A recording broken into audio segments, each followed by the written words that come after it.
2022년 8월 30일 오늘의 말씀 시작하겠습니다.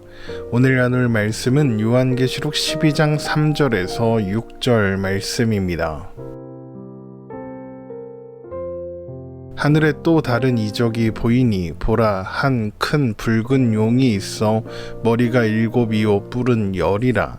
그 여러 머리에 7 왕관이 있는데 그 꼬리가 하늘의 별 3분의 1을 끌어다가 땅에 던지더라.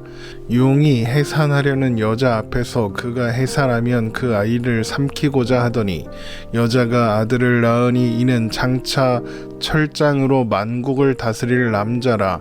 그 아이를 하나님 앞과 그 보좌 앞으로 올려가더라. 그 여자가 광야로 도망하며 거기서 1260일 동안 그를 양육하기 위하여 하나님께서 예비하신 곳이 있더라. 아멘. 성경에서 이적은 단순히 어떤 신비로운 현상을 가리키는 표현이 아닙니다. 성경에서의 이적은 하나님의 권능이나 영광을 드러내는 것인데 주로 하나님의 백성을 인도하고 보호하여 그들에게 더욱 확고한 믿음을 세워주는 표대와 같은 역할을 합니다. 요한계시록 12장에 등장하는 이적도 같은 맥락 속에 있습니다. 요한은 하늘에 큰 이적이 있는 것을 보았습니다. 그 이적은 해를 옷 입고 12별의 관을 쓰고 다리 위에 서 있는 여자가 등장하여 해산하려는 것으로 시작되었죠. 이 여자가 상징하는 것은 구약 백성 곧 이스라엘이라고 했습니다. 이스라엘의 역사는 스스로의 힘으로 해보겠다고 애썼으나 아무것도 이룰 수 없는 역사라고 했죠. 이러한 그들의 모습은 메시아가 오셔서 이 땅을 새롭게 하시는 것 말고는 다른 방법이 없다는 것을 보여주었습니다. 이것을 철저하게 깨닫기 위해서 보내야 했던 그 시간은 산고의 고통처럼 고통스러운 시간이었죠. 그들의 무능함, 한계, 자격 없음을 철저히 깨닫는 시간이어야 했으니까요. 그렇게 해산하려 하는 여자의 모습이 하늘의 큰 이적으로 보인 후에 또 다른 이적이 보였습니다. 그것은 머리가 7에 뿔이 10개 달린 큰 붉은 용이 각 머리마다 왕관, 곧 7 왕관을 쓰고 나타난 모습이었습니다. 요한계시록 12장 3절입니다. 하늘에 또 다른 이적이 보이니 보라, 한 큰 붉은 용이 있어 머리가 7이요 뿔이 10이라. 그 여러 머리에 7 왕관이 있는데 성경에서 용은 사악한 세력과 관련이 있는 존재로 등장합니다. 그래서 용은 이스라엘을 괴롭혔던 악한 나라의 상징으로 애굽과 바로, 바벨론과 바벨론 왕 같은 존재들을 상징했습니다. 그런데 요한계시록에서 애굽과 바로, 바벨론과 바벨론 왕이 상징하는 것이 무엇이었죠? 하나님을 대적하는 세상의 세력, 세상의 원리와 가치를 상징합니다. 그래서 이 붉은 큰 용은 7 머리에 10뿔이 있고 또 7 관을 쓰고 있는 것입니다. 이것은 요한계시록 5장 6절에 나타난 하나님의 어린 양의 모습, 곧 예수 그리스도를 모방하며 자신이 세상의 왕이라고 주장하는 모습입니다. 요한계시록 5장 6절의 말씀을 보겠습니다. 내가 또 보니 보좌와 내 생물과 장로들 사이에 한 어린 양이 서 있는데 일찍이 죽임을 당한 것 같더라. 그에게 7 뿔과 7 눈이 있으니 이 눈들은 온 땅에 보내심을 받은 하나님의 7 영이더라. 그래서 성경은 이것을 사탄, 마귀, 온 천하를 꿰는 자라고 표현하는 것입니다. 요한계시록 12장 9절 말씀입니다. 큰 용이 내쫓기니 옛뱀 곧 마귀라고도 하고 사탄이라고도 하며 온 천하를 꿰는 자라. 그가 땅으로 내쫓기니 그의 사자들도 그와 함께 내쫓기니라. 세상은 언제나 교묘하고 그럴듯하게 우리가 바라는 것들이 세상에 있다고 우리를 속이려 합니다. 행복, 기쁨, 만족, 평안, 그리고 구원까지도 말입니다. 그래서 바울은 거짓 복음을 전하는 자들을 가리켜 그들은 의의 일꾼으로 가장한 사탄의 일꾼들이며 이것은 대단한 일이 아니라 늘 있는 일로 사탄도 자신을 광명의 천사로 가장한다고 경고하고 있는 것입니다. 고린도후서 11장 13절입니다. 그런 사람들은 거짓 사도요 속이는 일꾼이니 자기를 그리스도의 사도로 가장하는 자들이니라. 이것은 이상한 일이 아니니라. 사탄도 자기를 광명의 천사로 가장하나니 그러므로 사탄의 일꾼들도 자기를 의의 일꾼으로 가장하는 것이 또한 대단한 일이 아니니라. 그들의 마지막은 그 행위대로 되리라. 그런데 사탄을 상징하는 용이 나와서 무엇을 합니까? 꼬리로 하늘의 별 3분의 1을 끌어다가 땅에 던지고 여자가 해산하면 아이를 삼키려고 준비하고 있습니다. 요한계시록 12장 4절입니다. 그 꼬리가 하늘의 별 3분의 1을 끌어다가 땅에 던지더라. 용이 해산하려는 여자 앞에서 그가 해산하면 그 아이를 삼키고자 하더니, 하늘의 별 3분의 1을 땅에 던진다는 것은 유혹과 박해로 하나님의 백성들을 억압하는 것을 의미합니다. 다니엘서 8장 10절 말씀입니다. 그것이 하늘 군대에 미칠 만큼 커져서 그 군대와 별들 중에 몇을 땅에 떨어뜨리고 그것들을 짓밟고 또 스스로 높아져 군대의 주제를 대적하며 그에게 매일 드리는 제사를 없애버렸고 그의 성소를 헐었으며 그의 악으로 말미암아 백성이 매일 드리는 제사가 넘긴 바 되었고 그것이 또 진리를 땅에 던지며 자의로 행하여 형통하였더라. 그런데 용이 무엇을 하려고 합니까? 여자가 해산하면 그 아이를 삼키려고 합니다.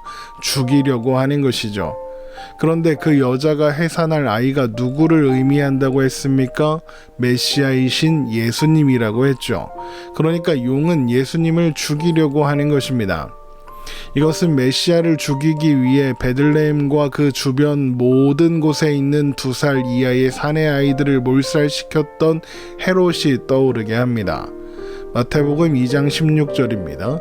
이에 헤롯이 박사들에게 속은 줄 알고 심히 노하여 사람을 보내어 베들레헴과 그 모든 지경 안에 있는 사내 아이를 박사들에게 자세히 알아본 그때를 기준하여 2살부터 그 아래로 다 죽이니, 그러나 우리가 잘 알고 있는 것처럼 이런 헤롯의 시도는 무의로 끝났습니다. 하나님께서 안전하게 보호하사 아이가 무사히 태어나게 하셨기 때문입니다. 아무리 강력한 능력을 가진 존재라고 해도 하나님께서 뜻하신 일을 막을 수는 없는 것입니다. 그런데 그 태어난 아이가 어떤 존재입니까? 장차 철장으로 만국을 다스릴 남자입니다. 요한계시록 12장 5절입니다. 여자가 아들을 낳으니 이는 장차 철장으로 만국을 다스릴 남자라. 그 아이를 하나님 앞과 그 보좌 앞으로 올려가더라. 철장으로 만국을 다스린다는 것은 예수님께서 만국을 다스리실 권세를 가지셨다, 이런 의미입니다. 빌립보서 2장 6절에서 11절 말씀을 보겠습니다. 그는 근본 하나님의 본체시나 하나님과 동등됨을 취할 것으로 여기지 아니하시고 오히려 자기를 비워 종의 형체를 가지사 사람들과 같이 되셨고 사람의 모양으로 나타나사 자기를 낮추시고 죽기까지 복종하셨으니 곧 십자가에 죽으심이라. 이러므로 하나님이 그를 지극히 높여 모든 이름 위에 뛰어난 이름을 주사 하늘에 있는 자들과 땅에 있는 자들과 땅 아래에 있는 자들로 모든 무릎을 예수의 이름에 꿇게 하시고 모든 입으로 예수 그리스도를 주라 시인하여 하나님 아버지께 영광을 돌리게 하셨느니라. 그런데 예수님이 어떻게 만국을 다스릴 권세를 가지게 되셨습니까? 사람의 모양으로 나타나사 십자가에 죽으시고 또한 부활하사 하나님의 백성들을 구원하심으로써 그렇게 되었습니다. 그러니까 철장으로 만국을 다스린다, 이 표현 안에는 예수님께서 이 땅에 오셔서 이루신 모든 일, 공생애와 십자가 그리고 부활까지의 모든 사역이 포함되어 있는 것입니다. 그런데 철장으로 만국을 다스릴 남자인 아이는 그 후에 어떻게 됩니까? 하나님께서 그 아이를 하나님 앞과 보좌 앞으로 데리고 올라가셨습니다. 요한계시록 12장 5절의 말씀을 다시 한번 읽어보겠습니다. 여자가 아들을 낳으니 이는 장차 철장으로 만국을 다스릴 남자라. 그 아이를 하나님 앞과 그 보좌 앞으로 올려가더라. 이것이 무엇을 의미하겠습니까? 예수님께서 이 땅에서의 모든 사역을 마치시고 승천하신 것을 의미합니다. 결국 요한계시록 12장 5절의 말씀은 예수님의 성육신과 십자가와 부활 그리고 승천까지의 모든 사역을 요약하고 있는 것이죠. 그런데 그 후에 어떤 일이 일어납니까? 아이를 낳은 그 여자가 광야로 도망칩니다. 그런데 거기에 무엇이 있습니까? 하나님께서 그 여자를 1260일 동안 양육하기 위해 예비하신 곳이 있었습니다. 요한계시록 12장 6절입니다. 그 여자가 광야로 도망하며 거기서 1260일 동안 그를 양육하기 위하여 하나님께서 예비하신 곳이 있더라. 먼저 해산하기 전기의 여자와 마찬가지로 해산한 후의 여자도 이스라엘을 상징합니다. 다만 그 이스라엘이라는 존재와 대상이 예수 그리스도를 믿는 모든 자들로 확장될 뿐이죠. 갈라디아서 3장 6절에서 9절 말씀을 보겠습니다. 아브라함이 하나님을 믿음에 그것을 그에게 의로 정하셨다 함과 같으니라. 그런즉 믿음으로 말미암은 자들은 아브라함의 자손인 줄 알지어다. 또 하나님이 이방을 믿음으로 말미암아 의로 정하실 것을 성경이 미리 알고 먼저 아브라함에게 복음을 전하되 모든 이방인이 너로 말미암아 복을 받으리라 하였느니라. 그러므로 믿음으로 말미암은 자는 믿음이 있는 아브라함과 함께 복을 받느니라. 결국 이 여자는 하나님의 백성들을 상징하는데 다만 해산하기 전의 여자는 구약의 백성, 해산한 후의 여자는 신약의 백성, 곧 교회를 상징하고 있는 것입니다. 그러니까 교회가 광야로 나가는 거죠. 광야가 어떤 곳입니까? 나무도 물도 거의 없는 척박한 땅입니다. 교회가 그런 광야와 같은 세상에 존재하고 있는 겁니다. 세상의 유혹과 박해와 핍박이 가득한 광야 말입니다. 마치 출애굽한 이스라엘 백성들이 광야의 시간을 보내야 했던 것과 같습니다. 그런데 그곳에 무엇이 있습니까? 하나님께서 1260일 동안 양육하시기 위하여 예비하신 곳이 있습니다. 1260일 어디서 많이 본 숫자 아니십니까? 요한계시록 11장에 기록된 성전 마당을 짓밟는 42달, 두 증인이 증거하는 1260일과 동일한 기간이죠.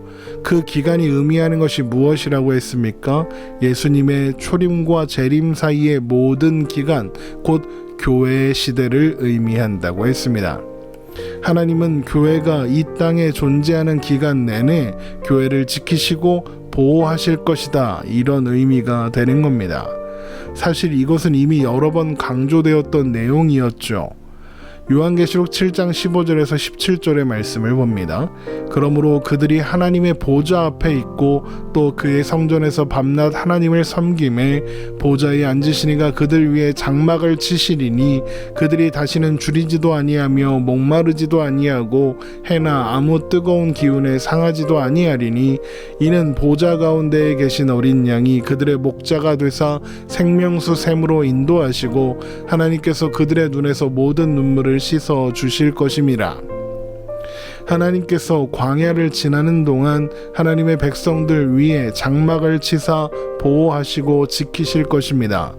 출애굽한 이스라엘 백성들이 광야를 지날 때 불기둥, 구름기둥이 그들을 보호하고 인도했던 것처럼 말입니다. 이스라엘 백성들에게도 광야는 하나님의 철저한 보호와 양육과 인도와 임재가 충만했던 아주 안전한 곳이었습니다. 그런데 광야는 그뿐 아니라 그들에게 매일 믿음을 확인해야 하는 훈련의 장소이기도 했죠. 그래서 양육은 철저한 보호를 의미하기도 하지만 단단하게 세우는 훈련을 의미하기도 합니다. 교회는 광야와 같은 세상을 살면서 언제나 안전할 것입니다. 하나님께서 지키시고 보존하실 것이기 때문이죠. 그러나 동시에 그 시간 동안 교회는 인내로 훈련을 받고 연단을 받아 거룩과 성숙을 이루어 갑니다. 하나님의 백성다워져 가는 것이죠. 그래서 우리는 환난 중에도 즐거워할 수 있는 겁니다. 환난의 시간은 우리를 만들어가기 위하여 허락된 시간이며 그 시간을 통해 우리는 자랄 것이기 때문입니다. 뿐만 아니라 그 시간 동안 교회된 우리는 안전할 거니까요. 로마서 5장 3절에서 4절 말씀입니다. 다만 이뿐 아니라 우리가 환난 중에도 즐거워하나니 이는 환난은 인내를, 인내는 연단을, 연단은 소망을 이루는 줄 알미로다. 결국 교회는 예수님의 초림부터 재림까지 하나님께서 예비하신 광야와 같은 이 세상을 살면서 하나님의 보호하심과 인도하심을 경험하는 동시에 하나님의 양육을 받는, 그래서 거룩과 성숙을 이루어가는 은혜를 누리게 된다. 이것이 오늘 말씀에서 우리가 확인하는 내용인 것입니다. 우리가 교회로 이 땅에서 사는 한 우리는 여전히 힘겹고 절망스러울 겁니다. 그러나 우리는 홀로 이 땅에 존재하고 있지 않습니다. 하나님의 철저한 보호하심 속에 있죠. 우리가 당하게 될 환난의 시간조차 그렇습니다. 하나님은 우리가 하나님 나라에 입성할 때까지 단 한순간도 우리를 향한 시선을 떼지 않으시며 보호하실 겁니다. 그리고 또한 우리를 훈련하여 하나님의 온전한 자녀가 되게 하실 겁니다. 그래서 신자에게 비극은 없습니다. 신자의 결말은 최후 승리, 영원한 하나님 나라니까요. 오늘 말씀 이렇게 마치겠습니다. 오늘도 주님 안에서 평안한 우리가 되기를 주님의 이름으로 축원합니다.